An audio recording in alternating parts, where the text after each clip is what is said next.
27 సంవత్సరాల క్రితం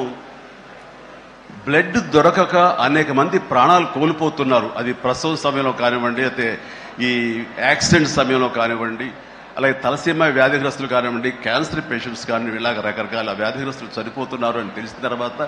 blood దొరకదా, blood ఇవ్వరా, ఎంతమంది ఉన్నారు, ఎందుకు ఇవ్వలేరు అన్న థాట్ నన్ను ఎప్పుడు తొలుస్తూ ఉండేది అనమాట. సో మన ఫ్యాన్స్ని మనం వేరే వాటికి డ్రైవ్ చేసే కంటే వేరేగా వాళ్ళని వాడుకుంటూ మన కీర్తి మరింత పైకి ఎదిగేలాగా వాడుకునే కంటే వాళ్ళని ఈ బ్లడ్ డొనేషన్ వైపు మనం మళ్లించగలిగితే కనుక, వాళ్ళు అత్యంత శక్తివంతమైన మనుషుల్ని సామాజిక సేవ వైపు మనం డ్రైవ్ చేయగలిగితే, వాళ్ళని ఛానలైజ్ చేయగలిగితే కనుక ఆ కన్న తల్లిదండ్రులు కానీ, ఆ సొసైటీలో ఉన్నటువంటి ఇతర